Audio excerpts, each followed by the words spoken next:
बड़े दुखी हुए। युधिष्ठिर जी से भीम ने कहा, यहां दुख प्रकट करने का समय नहीं, द्रौपदी को छुड़ाने का समय है।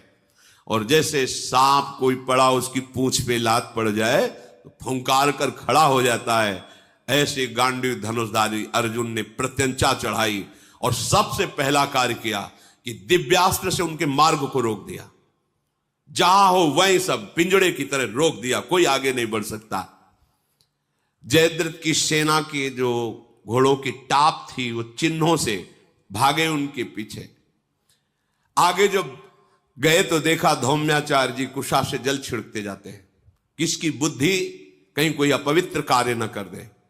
भगवान नाम उच्चारण, मंत्र उच्चारण, और बार बार पुकारते जा रहे थे, भीमसेन दौड़ो, रक्षा करो द्रौपदी की। सांत्वना देने वाले भीमसेन ने गर्जना की और कहा, आचार्य चरण निश्चिंत हो जाओ, अब कोई द्रौपदी का कुछ भी नहीं कर सकता, हम लोग बिल्कुल पहुंच चुके हैं। महान पराक्रमी पांडव बहुत क्रोधातुर हो गए और जब देखा आगे बढ़कर के द्रौपदी जी की वो अवस्था की जयद्रथ हंस रहा है, सारथी उसका रथ हाँक रहा है और द्रौपदी को बलपूर्वक पकड़े हुए, मानो क्रोध में जल गए हो। भीमसेन, अर्जुन, नकुल, सहदेव, महाराज युधिष्ठिर जयद्रथ से ललकार कर कहा कि तुझे इतना भी समझ में नहीं आया कि तू हमारा पूज्य रिश्तेदार है और ऐसा अमंगल कार्य किया। अब देख, ना तेरे सैनिक, ना ये राजा, ना ये राजकुमार और ना तू, अब किसी को भी हम नहीं बख्शेंगे।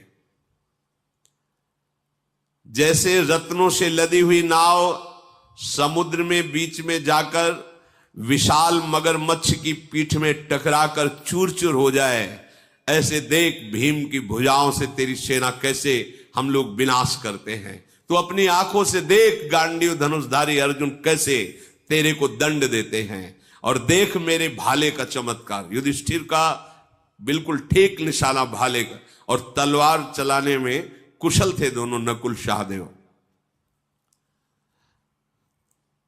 जिनका अपमान करके मोहवश काल भी सुरक्षित नहीं रह सकता, उन भगवान श्री कृष्ण के मुझ जनों को तूने इस तरह से अपमानित किया।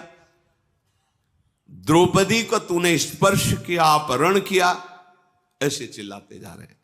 सिंधुराज ठहर ठहर, अब तेरे जीवन की सीमा समाप्त हो चुकी है। जयद्रथ एक बार कांप गया देखकर पांचों पांडवों को, और उसने समस्त राजाओं से कहा, सावधान, ने निश्चित भी मार डालेंगे मुझे। युधिष्ठिर, भीमसेन, अर्जुन, नकुल, सहदेव जयद्रथ के सैनिकों को जैसे किसान घास काटता है, पांडवों का हुंकार और उन सैनिकों का व्यक्त। पहले सैनिकों का मंडल घेरे हुए था, साहब के मस्तक काट काट करके अर्जुन बिछाने लगे। भीम की गदा से जितने हाथियों की सेना थी वो रौंदते चले जा रहे थे, सैनिक, हाथी सवार, घोड़े सवार, रथ सवार। जब देखा कि अब तो ये तो विनाशकालीन उपस्थिति, युधिष्ठिर के प्रहार से 100-100 रथ, 100-100 वीर एक साथ भाले में, ऐसा प्रहार। नकुल और सहदेव की तलवार ऐसे चल रही थी, काट काट कर मस्तकों को ऐसे